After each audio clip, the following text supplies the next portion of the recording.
नमस्कार दोस्तों, स्वागत है आप सभी का लर्निंग कैप्सूल्स के इस नए वीडियो में। और मेरे साथ में है श्रद्धा पांडे जी, जिन्होंने अभी जस्ट जो हाल ही में रिजल्ट आए हैं आरबीआई ग्रेड बी एग्जामिनेशन के, जो बैंकिंग इंडस्ट्री का सबसे ताबड़तोड़, सबसे धुआंधार, सबसे हाई प्रोफाइल एग्जाम माना जाता है मैं अगर कहूँ तो, उसको क्लियर किया है। So congratulation Shraddha, how are you? Thank you sir. Sir I am fine. कैसा लग रहा है? मतलब अभी तो खैर एक दो दिन हो गए हैं रिजल्ट आए हुए, कैसा रहा है? सर अभी ऐसा लग रहा है कि जो सारी टेंशन थी करियर को लेकर एवरीथिंग इज रिलीव ना, और बहुत अच्छा लग रहा है। पेरेंट्स भी काफी खुश हैं जो काफी दिन से टेंशन में थे। तो आरबी ग्रेड भी अभी अपनी एज रिवील करोगे आप एक बार, कितनी एज में क्लियर किया आपने? सर करंटली आई एम 23 ओ, and this was my first attempt this year. This was your first attempt for RBI grade B, right? अच्छा हाँ सर। तो आरबीआई ग्रेड बी क्रैक करने से पहले या साइमल्टेनियसली ईयर में, मतलब और कौन से बैंकिंग एग्जाम्स क्लियर किए आपने? सर 2022 वाला मैंने आईबीपीएस पीओ मेंस का एग्जाम लिखा हुआ था। तो उसकी वजह से मेरा फेज वन वाला जो पार्ट है वो थोड़ा सॉर्टेड था। तो वो उसने मुझे हेल्प किया कि मैं फेज वन में मैं क्लियर कर जाऊं। बट ऐसा था कि जब मेंस मेरा क्लियर नहीं हुआ था आईबीपीएसपीओ का, तो उसके बाद मैं काफी डिसअपॉइंटेड थी। बट ऐसा था कि मेंस के रिजल्ट आने से पहले ही मुझे लग रहा था कि क्या पता क्लियर हो जाए, इसलिए मैंने पेंटिंग अवेयरनेस वाला पार्ट पहले से ही कर लिया था। बट रिजल्ट आता है तो नहीं होता है, तो काफी दुख हुआ था। बट उसके बाद मैंने पूरी एनर्जी रीगेन की एंड देन आई स्टार्टेड, क्योंकि उसके बाद अगला एग्जाम ये आरबीआई ही आने वाला था। देन इसमें लग गई मैं फिर। मतलब आपका फाइनल सिलेक्शन इसके अलावा किसी एग्जाम में नहीं था? नहीं sir. This is the first ever exam I would से। पब्लिक सेक्टर कोई एग्जाम मैंने क्लियर किया है, दैट ये इज मतलब इट्स दिस। बिलीव करना काफी मुश्किल काम है किसी के लिए भी, मेरे लिए भी और स्टूडेंट्स के लिए भी जो लोग इसको देखेंगे। मतलब 2022 was your overall first attempt in any kind of bank examination, right?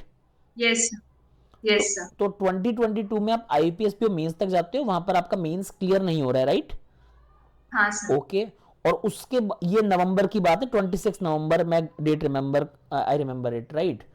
तो हाँ नवंबर के सर। बाद में क्या ऐसी एनर्जी रीगेन करते हो? मतलब बच्चे का ये होता है कि मेरा एक साल से ये नहीं हो रहा, 2 साल से ऐसा प्रिपरेशन नहीं हो रहा, मैं क्लर्क में भी अटक जाता हूँ, पीओ में अटक जाती हूँ। तो आपने वहां पर पहला अटेम्प्ट था, पीओ मेंस में हुआ नहीं, उसके बाद ऐसा क्या आया दिमाग में कि अब तो मैं आरबीआई फोड़ दूंगी, ऐसा क्या हो गया? सर पहला तो जब मैंने सिलेबस इसका देखा, क्योंकि मेरे कुछ फ्रेंड्स थे जो ऑलरेडी पब्लिक सेक्टर बैंक में जिनका हो गया है, तो वो लोग भी ये एग्जाम देने का सोच रहे थे। एंड उनसे मुझे आइडिया पता चला अबाउट दिस एग्जाम। तो उन लोगों ने बोला कि यू शुड ट्राई, बिकॉज तुम्हारा बैकग्राउंड ऐसा है, you have done BCom in accounting and finance, फिर एमकॉम भी है बिजनेस इकोनॉमिक्स में, तो दैट विल हेल्प। तो मैंने पहली बार देखा सिलेबस। देन आई थॉट कि बिकॉज जैसा मेरा इंटरेस्ट है, it is both mix of accounting and as well as economics, तो मुझे ऐसा ही कोई सेक्टर चाहिए था। And I saw the syllabus and I was like, oh this is achievable, मैं ये कर सकती हूँ। एंड आई स्टार्टेड, उसके बाद कुछ पीछे नहीं देखा एंड आई स्टार्टेड। कितने मंथ्स की ग्राइंडिंग रही है वाली प्रोसेस? ग्राइंडिंग कितने मंथ की थी ओवरऑल? सर आई वुड से कि फेब्रुवरी से है ये चल रहा है ये सब। And I think daily it is about 14 to 15 hours तो देने पड़ रहे थे। And like I would say that मैं सोशलाइज भी नहीं कर रही थी। Very good. Like I have not seen, I have not met my friends for a long time. And just अगर सोशल मीडिया एक्टिविटी के नाम पे I use to just go for 2 minutes just to reply to them so that they don't feel bad and I don't lose touch। बस यही करती थी। मतलब no social media, 14 to 15 hours rigorous studies. Yes, sir। मैंने पूछा नहीं क्योंकि मैं एकदम इतना ज़्यादा मतलब वो एक होता है ना, ओवरवेलमिंग वाली बात हो जाती है। आप कहाँ से आते हैं, आपके पेरेंट्स क्या करते हैं, कैसे आपकी स्कूलिंग कहाँ से की है, कॉलेज में जैसे आपने बताया बी कॉम एम कॉम कहाँ से किया? थोड़ा सा अपने प्रोफाइल बैकग्राउंड के बारे में थोड़ा सा बताइए प्लीज़। सर मैं आनंद गुजरात से हूँ एंड मेरी स्कूलिंग यहीं पे हुई है। एंड मेरे both my parents are teachers. And उसके बाद मैंने एक स्टेट गवर्नमेंट यूनिवर्सिटी से की, इट्स नॉर्मल यूनिवर्सिटी, वहीं से ही मैंने अपना ग्रेजुएशन भी किया और मास्टर्स भी वहीं से ही किया हुआ है। और उसके ठीक बाद फिर आप बैंकिंग प्रिपरेशन में 2022 में आगे एग्जाम देने, राइट? हाँ सर। ग्रेट। तो ये तो मतलब एक ये पता लग गया ना कि कई लोग ऐसा बोलते हैं ना, कई बार ऐसा बोला था कि आरबीआई ग्रेड भी सिर्फ वही निकाल सकते हैं जो बहुत हाई प्रोफाइल एकदम आईआईटी से आते हैं, या फिर एकदम एम्स वाले डॉक्टर हैं, या इस तरह की ना हाई प्रोफाइल जो होती है ना, मतलब या तो जो कैट के थ्रू आते हैं, मतलब इस तरह के लोग जो होते हैं सिर्फ वही निकाल सकते हैं, ऐसा तो नहीं है, राइट? कि नहीं, बहुत बड़े ऐसा कुछ भी। मेडिकोज या फिर बहुत बड़े मैनेजमेंट वाले या बहुत बड़े टेक्नोक्रेट्स वही निकाल सकते हैं, ये तो बिल्कुल नहीं है, राइट? हाँ सर, ऐसा डेफिनेटली नहीं। Yes, actions are speaking louder than anything. Very good. So अब देखो ऐसा है कि अभी भी इस साल एग्जाम आने वाला है, बस अभी थोड़े दिनों में एग्जाम की हवा बनना शुरू हो जाएगी, आरबीआई ग्रेड भी अगेन। एंड इसकी वैकेंसीज मतलब 200 भी आ जाती है तो इट इज़ कंसिडर्ड कि हाँ भाई बहुत सारी वैकेंसी आई है, 200 वैकेंसी आ गई तो ये बड़ी बात हो जाती है। तो थोड़ा सा आप है ना, अब मुझे मतलब मुझे तो क्या ही मतलब सब तक ये बात पहुंचे, किस तरह से इसका फेज़ वन आपने प्रिपेयर किया, क्या फेज़ वन में सब्जेक्ट्स थे, किस तरह से आता है, फिर फेज़ टू कैसे, तो एक बार फेज़ वन के बारे में बात बताओ, क्योंकि फेज़ वन से काफ़ी बच्चे रिलेट करते हैं जो नॉर्मल बैंकिंग एस्पिरेंट भी हैं, और फेज़ वन को काफ़ी रिलेट कर जाएंगे। पहले फेज़ वन से शुरू करते हैं, फेज़ वन के बारे में बताइए प्लीज़। सर फेज वन में भी अपना नॉर्मल जो क्वांट रीजनिंग इंग्लिश है जो मेंस लेवल में आता है, तो it is similar to that. The only thing is in the GA part. जी में ऐसा होता है कि I be like IBPS PO और एसबीआई पीओ में इट इज लाइक वो कुछ भी पूछ लेते हैं, but here it is more about economics, business and finance के रिलेटेड वो सारे न्यूज ज्यादा आते हैं। So if you are somebody who will focus more on the BFSI part, so it will be good. Like you will be able to get through this. And अगर आपकी like preparation रही है, अगर you have reached to mains and all, then I think phase one is doable. Phase one is doable, और मतलब जो बच्चा mains देकर आ रहा है इस बार S B I P I P S P mains में ठीक ठाक किया जिसने परफॉर्म, वो बच्चा आरबीआई ग्रेड भी फेज वन प्रिपेयर कर सकता है। Yes sir. और इसके लिए किस तरह से आपने सोर्सेज, बुक्स, ऑनलाइन ऑफलाइन क्या किया फेज वन के लिए स्पेसिफिकली? सर फेज वन के लिए मैंने कोई भी कोचिंग वगैरह नहीं लिया है, कहीं से भी नहीं लिया है। सिर्फ मैंने यूट्यूब से ही पढ़ाई की है।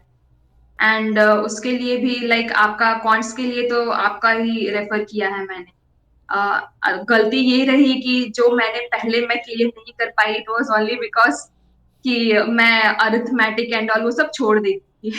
आई okay. Thought I will manage, but अब because the level of exam ऐसा हो रहा है कि you can not leave, you will have to do, and it is better ki the more harder questions you solve, the better you will be getting the results in the exam. तो starting में मैं भी sir आपका channel देखा था मैंने, but I thought कि the questions are hard, so I left. I did not try practicing from you, but बाद में मेंस देके आई तो पता चला कि I should have done that. उसके बाद से फिर I stuck to you. And regarding the reasoning, reasoning में सर मैंने अंकुश लांबा सर को फॉलो किया था। एंड मिसलेनियस पार्ट के लिए भी I was referring from him on. And बाकी का इंग्लिश के लिए माय इंग्लिश वाज गुड, तो मैंने इंग्लिश के लिए वैसे तो कुछ भी नहीं किया ऑनेस्टली। हाँ, गेटिंग इट, ओनली क्योंकि अगर अच्छा है तो फिर आप उसमें नहीं जाते उस चीज़ पे फिर आप, हाँ, हाँ राइट? सर। और जीके का तो नॉर्मल जो मैंने जैसा मैंने प्रिपरेशन आईबीपीएस पीओ के टाइम किया था जीए वगैरह के लिए, लाइक अफेयर्स क्लाउड से पढ़ रही थी, तो वही मैंने यहाँ पर भी कंटिन्यू रखा। बट एक एक्स्ट्रा चीज ये किया कि जो नॉर्मल जो रेगुलेटरी बॉडी के जो ये कोचिंग इंस्टीट्यूट्स हैं, उन लोगों के जो फ्री टेलीग्राम चैनल्स हैं, अगर वो कोई पीडीएफ्स वगैरह दे रहे हैं तो मैं वो भी रेफर कर लेती ओके, मतलब फेज वन आपने यूट्यूब और टेलीग्राम का सही इस्तेमाल किया है, good use of both these things, right? हूँ। Yes sir. Only free sources Telegram and YouTube phase one के लिए, राइट? हाँ सर। और ऑलमोस्ट कितने मंथ्स आपने प्रिपेयर किया फेज वन के लिए स्पेसिफिकली? सर मोस्टली तो मैंने 4 मंथ से करंट अफेयर्स पे बहुत ज्यादा फोकस किया था। बट द थिंग इज कि इसमें स्कीम्स वगैरह भी काफी आते हैं, so it is like you should also read the budget और इकोनॉमिक सर्वे जो है, यस। वो सब भी थरो होना चाहिए। तो मतलब ओवरऑल प्रिपरेशन टाइम मतलब पूरे फेज वन के लिए कितना था कि 2 महीने आपने प्रिपेयर किया, 3 महीने किया, 4 months was your GA portion, right, कि 4 मंथ का जीए अपने ढंग से हाँ। किया है। ओवरऑल प्रिपरेशन टाइम कितना था फेज वन का? सर फेज वन का तो आई वुड से कि लिमिट तो नहीं करना चाहूंगी, बिकॉज प्रीवियसली भी मैंने दिया हुआ था that was mains. Invested time, yes. तो आई थिंक कि सर 2 महीने में बस ज्यादा ज्यादा नहीं पढ़ती थी फेज वन का, साइड बाय साइड में साइमल्टेनियसली फेज टू का भी पढ़ती रहती ऑब्वियसली यस, क्योंकि उसका सिलेबस बहुत वास्ट हो जाएगा। थी सर। अच्छा, फेज वन आपने क्लियर कर लिया, अब आपका आता है फेज टू। फेज टू में आपके अलग अलग सेक्शंस आते हैं, कुछ सिलेबस चेंज भी हल्के फुल्के हो रहे थे, 1-2 साल के अंदर हुए भी हैं। तो अब अलग अलग क्या, ईएसआई में क्या था, इंग्लिश में क्या था, मैनेजमेंट क्या था, सब कुछ थोड़ा सा आराम से डिटेल सारी बता दो एक एक करके। सर इसमें लाइक 3 सब्जेक्ट्स मेन 3 पेपर्स होंगे। Right. The first is the finance और मैनेजमेंट वाला जो पार्ट है, राइट। वो मुझे लगता है कि वो सबसे इजीएस्ट पार्ट है, बिकॉज मैनेजमेंट में काफी स्टैटिक पोर्शंस आते हैं। तो if you are somebody who is beginner, तो आप यहीं से स्टार्ट करिए, बिकॉज स्टैटिक पोर्शन है वो आप फटाफट कवर कर लेंगे, एंड थोड़ा वो इजी भी पड़ता है। एथिक्स वगैरह एंड उसमें आ जाते हैं, मैनेजमेंट के हाँ, बेसिक्स, काफ़ी बेसिक चीज़ें हैं। Right right right. हाँ। एंड फिर फाइनेंस के लिए इट इज लाइक, अगर आप लाइक मैंने क्या किया था कि मैंने पास्ट ईयर के पेपर्स देखे, तो उसमें ये पता चला था कि स्टैटिक पोर्शन जो है वो ज्यादा वो नहीं पूछ रहे हैं। They are mostly focusing on the current happenings, and उसके लिए it is important that you read newspapers. Yes. तो मैंने from the date of notification only मैं न्यूज़पेपर्स हमेशा पढ़ती थी। एंड ये ऐसा करने से I think it will definitely help in your descriptive. It is often said कि पीआईबी की वेबसाइट और आरबीआई की खुद की वेबसाइट, इनको साथ साथ देखना चाहिए। आपने सच में पीआईबी और आरबीआई की किसी की वेबसाइट या जर्नल्स कहीं से यूज आपने किया प्रिंटेड मटेरियल के फॉर्म में? सर एक्चुअली मैंने फेज टू के लिए कोर्स बाय किया हुआ था। ओके। तो इट इज लाइक कि वो लोग जो दे रहे थे, मैं उसको एक बार रेफर कर लेती। ओके। बट अपनी साइड से भी like I I was doing something extra, कि मैं जो है आरबीआई की वेबसाइट पे जाती थी। पीआईबी तो मैं नहीं जाती थी, बिकॉज वो कोर्स में मिल जा रहा था। एंड आरबीआई की वेबसाइट पे जाके मैं जो स्पीचेस वगैरह आ रही हैं, या फिर कोई इम्पोर्टेंट अगर रिपोर्ट्स पब्लिश हो रही हैं, तो वो थोड़ा बहुत मैं देख लेती थी। और बाकी का मैं न्यूज़पेपर रीड करती थी, तो उससे मुझे आइडिया लग जाता था। जैसे अगर 4-5 दिन में एक ही आर्टिकल कवर हो रहा है आरबीआई के बारे में, तो डेफिनेटली इट इज इम्पोर्टेंट, वो अच्छे से पता होना चाहिए। सो वो ऐसा करके मेरा मतलब पूरा आरबीआई का एक्सटेंसिव वेबसाइट वगैरह सब कवर हो जाता था। अच्छा, ये बताइए कि मतलब डेली न्यूज़पेपर तो आप पढ़ ही रही हैं for sure, right? Daily newspaper का एनालिसिस और वो पूरा पढ़ रही होंगी आप। Yes sir. ओके, उसके अलावा पीआईबी के आपके जो भी स्टडी मटेरियल उसमें शामिल है पीआईबी, इसलिए आप अलग से पीआईबी एक्सक्लूसिव नहीं जा रही हैं, राइट? और आरबीआई में यस जो सर। आपको इंपॉर्टेंट चीज़ लग रही है वो आप डायरेक्टली वेबसाइट से भी कवर कर रही हैं, राइट? Yes sir. हाँ सर। इसके अलावा कोई इस तरह का है जो मतलब जो मटेरियल जो लगातार वेरी करता हो, ऐसा कुछ भी? और कुछ कोई जर्नल है, कोई मैगजीन है, कुछ इस तरह का और कोई नहीं, मटेरियल है जो आपने डायनामिक जो मटेरियल बोलते हैं हम उसको? नहीं सर, मैंने ऐसे कुछ नहीं रेफर किए अदर देन ये 2 चीजें। वेबसाइट आरबीआई की देख लो अगर आप, स्पीचेस वगैरह हैं, क्योंकि कभी कभी उसमें से डायरेक्टली ऐसे क्वेश्चंस आ जा रहे हैं। तो मतलब अगर आप आंसर में अपने अगर वो चीजें कोट करेंगे कि गवर्नर यस। ने ऐसा ऐसा बोला है, देन आपको एकदम थोड़ा अलग आप स्टैंड आउट करेंगे competition, and yes. That will help. Yes, answers will definitely look better. अच्छा, यस। बैंकिंग की आप तैयारी करने आए थे, एक साल आपने बैंकिंग की प्रिपरेशन की भी है, 2022 में एग्जाम भी दिए हैं, फिर आप अचानक से 23 में ये आरबीआई में आ जाती हैं। अब फेज वन में तो ठीक है, फेज टू में क्योंकि सब्जेक्टिव पोर्शंस भी हैं, यस सर। तो वो ऑब्जेक्टिव से सब्जेक्टिव वाला ट्रांजिशन कैसे लाए आप? सर इसमें इट इज लाइक, मैं ऐसा करती थी कि न्यूज़पेपर रीड किया फॉर एग्जांपल सुबह, एंड उसके बाद फिर डिस्क्रिप्टिव है तो शाम को उसकी प्रैक्टिस भी करती थी। बिकॉज 50% मार्क्स जो है, it is your subjective objective है, and 50% is your descriptive, you have to type. तो आई मैं ऐसा करती थी कि मैं नोट्स नहीं बनाती थी, because I use to think ये टाइप ही करना है जब एग्जाम में, तो it's like there is no point of making notes, so I yes. Better instead type and practice. बस यही चीज मैं करती थी रेगुलरली। कोई डिजिटल नोट्स यूज किया आपने कि डिजिटली अपने नोट्स बना रही थी, या फिर पॉइंटर्स कोई वर्ड फाइल या पीडीएफ खुद की बनाती थी, ऐसा कुछ करती थी आप? सर मैंने सिर्फ डिस्क्रिप्टिव के लिए जो मैं आंसर्स लिखती थी उसमें मैंने ये चीज ऐसा किया था, वो अभी भी मेरे पास पड़े हुए हैं Yes, पूरी word file. that is the तो smart key. That is the smart key which you were hiding. Yes, that was the smart key. आपने अपने वो आंसर मतलब अभी भी सेव कर मेरी, लिए सारे फाइल्स में, है ना? आंसर सेव कर रखे हैं आपने अपने। हाँ हाँ सर, दैट जो भी इज मैंने टाइप किया हुआ है एवरीथिंग आई हैव, वो सब पूरा पीडीएफ अभी मेरे पास है। तो जब भी मेन एग्जाम के पहले मैं एक बार में उसे मतलब देख लेती थी कि क्या क्या पॉइंट्स मैंने लिख के प्रैक्टिस किए हुए हैं। तो उसमें सारे क्वेश्चंस स्कीम्स वगैरह जो भी सारी चीजें कवर भी हो गई, वो रिवीजन भी हो गया, और आपको पॉइंटर्स भी हाँ लास्ट में एकदम याद आ गए, self return. Yes sir. Yes, this is smart और लाइक। ऐसा अगर कोई मैं एरर करती थी अगर, तो उसको मैं हाईलाइट करती थी कि सो दैट आई रिमेम्बर अगली बार कि मुझे ये मिस्टेक नहीं करनी है। तो ये चीज मैं डिफरेंट करती सेम थी थिंग थोड़ा। Should not be repeated again. Right right yes. Right right right, ये बहुत अच्छा है। और ये जो भी लोग देख रहे हैं उनको बताऊंगा कि सिर्फ आरबीआई ग्रेड बी नहीं, किसी भी एग्जाम की प्रिपरेशन में this is very smart technique, कि आप अपनी गलती को हाईलाइट कर ले रहे हो और अपने आंसर्स को सेव कर रहे हो। ये आपके जो आईपीएस और एसबीआई के जो डिस्क्रिप्टिव टॉपिक्स हैं उसमें भी बहुत यूजफुल हो सकता है, क्योंकि उससे काफी पॉइंटर्स आपके कवर हो जाते हैं। ग्रेट। तो अब थोड़ा सा ये बताइए क्या क्या मटेरियल आपने यूज किया है, आराम से बताइए कि कौन सी कोई टेस्ट सीरीज यूज की है, कोई इंस्टीट्यूट के नोट्स यूज किए हैं। थोड़ा आराम से बताइए ताकि सब बच्चों को पता लगे कि कहाँ से आपको मटेरियल मिला है। Let's be honest about it. Sir phase one के लिए मैंने प्रैक्टिस मॉक का बाय किया हुआ था। ओके उसमें फेज वन के भी थे और फेज टू के भी आए थे मॉक्स। Okay and for phase two specially material के लिए मैंने क्रैक ग्रेड भी यूज किया था, ओके क्योंकि वो अफोर्डेबल भी था तो I went for that. Okay. And this was, यही दो चीजें थी जो मैंने रेफर की। And then comes interviews. Yes sir. Sir first thing is that interviews, मतलब लोग ऐसा बोलते हैं it is the test of your personality and not that of your knowledge, but I don't think so that is how it is.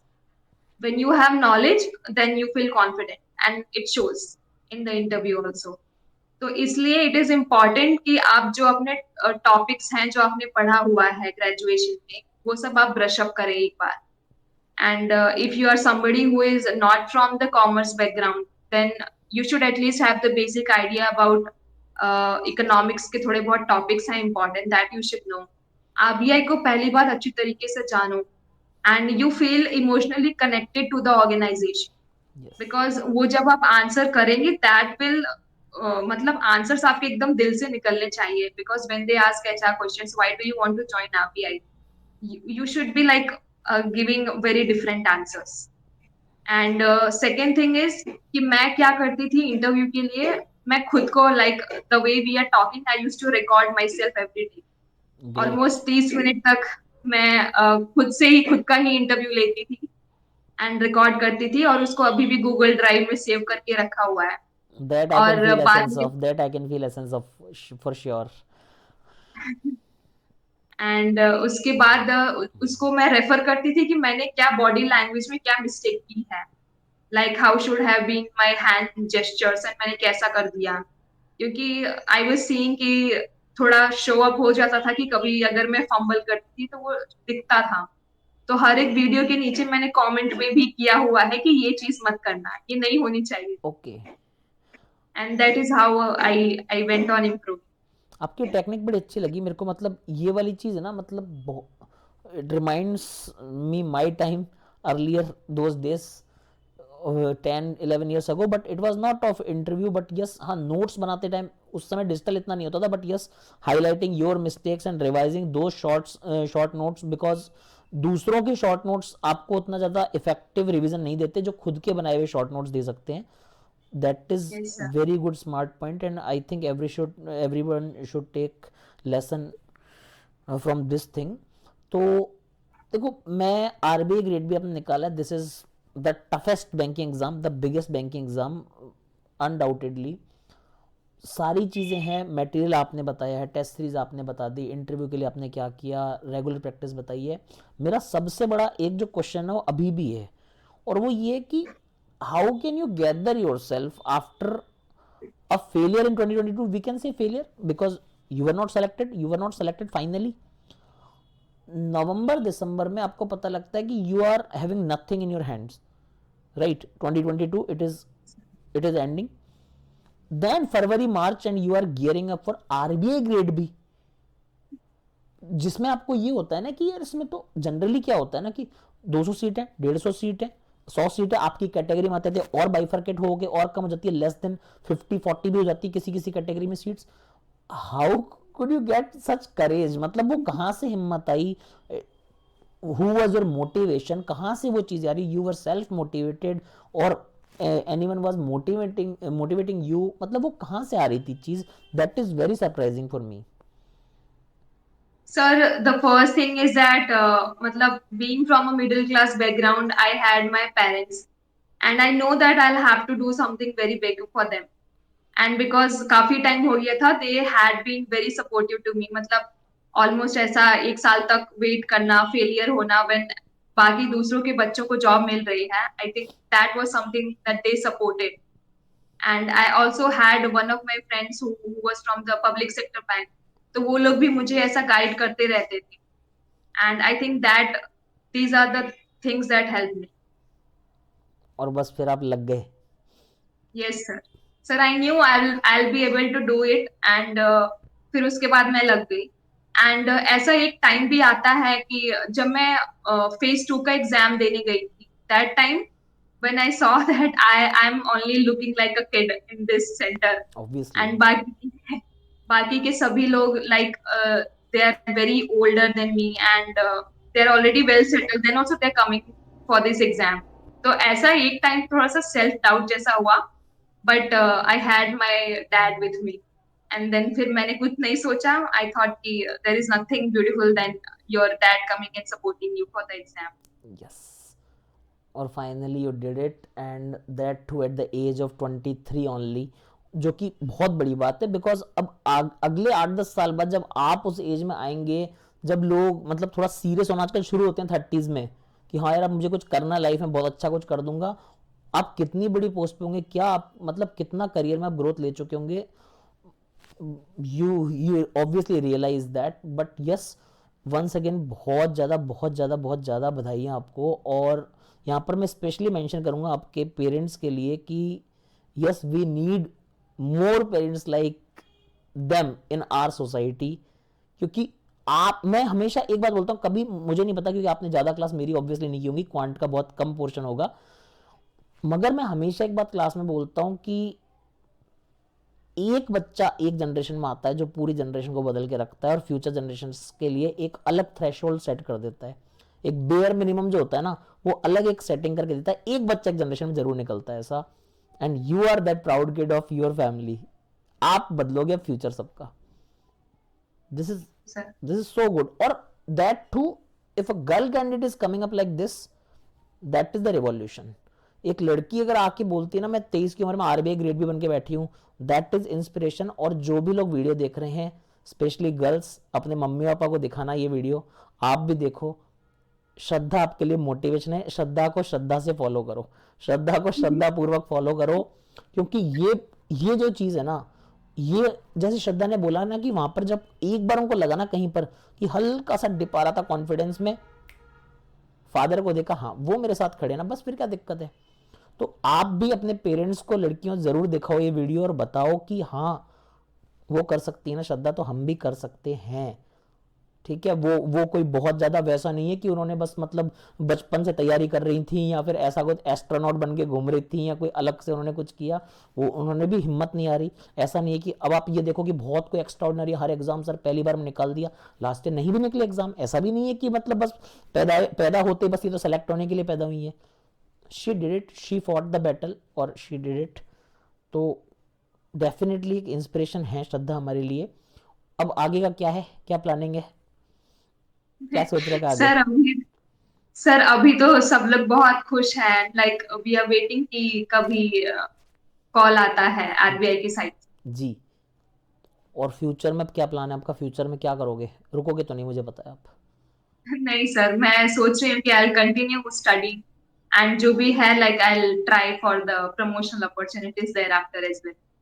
Great, great. And I wish आप जो भी मन में रख रहे हो या बोल रहे हो सारी चीज़ें पूरी हो। मैं इतना ज़रूर बोलूँगा, करियर के लिए आपने जो भी सोचा वो सारी चीज़ें आपकी पूरी हो, जो भी आपके मन में है या इन फ्यूचर मन में आती है चीज़ें, क्योंकि it is not the end of journey, it is just start of the journey, of beautiful journey rather. तो जो भी आपके मन में है करियर के लिए, मैं विश करता हूँ कि पूरी हो और आप बहुत अच्छे से अच्छा करो। Thank you so much for giving us time. बच्चे बहुत मोटिवेट होंगे आपसे डेफिनेटली, और स्पेशली गर्ल्स कैंडिडेट जो हैं वो बहुत ज़्यादा मोटिवेट होने वाली हैं इस वीडियो से। Thank you sir. Thank you so much Shraddha, thank you so much Shraddha. मतलब आई एम वेरी हैप्पी। और मुझे सबसे ज़्यादा खुशी पता है किस बात की हुई थी, आपने टेलीग्राम पर अपना ओरिजिनल नाम तो डाला हुआ नहीं है, ठीक है, आई वॉन्ट रिवील हाँ that, sir. I want reveal that, don't worry. मगर जब आपने ये मैसेज डाला था ना सिलेक्शन वाला मेरे को, उसके हाँ ऊपर पता है आपने मेमोरी बेस्ड क्वेश्चन भी भेज रखे थे, मैंने वो भी चैट देखी थी अपनी। हाँ सर, एसबीआई के भेजे एसबीआई थे। के टाइम पे आपने मेमोरी बेस्ड क्वेश्चन भी भेजे थे। मतलब you're, yes you're integral part of our family. Thank you so much Shraddha, thank you so much for giving us time, thank you so much. और अपने पेरेंट्स को प्लीज मेरा प्रणाम बोलिएगा। Thank you sir. सर मैंने कल बोला था। कल बोला आपने जब हमारी बात हुई थी। हाँ सर, बता। Thank you so much, thank you so much Shraddha ji. Thank you.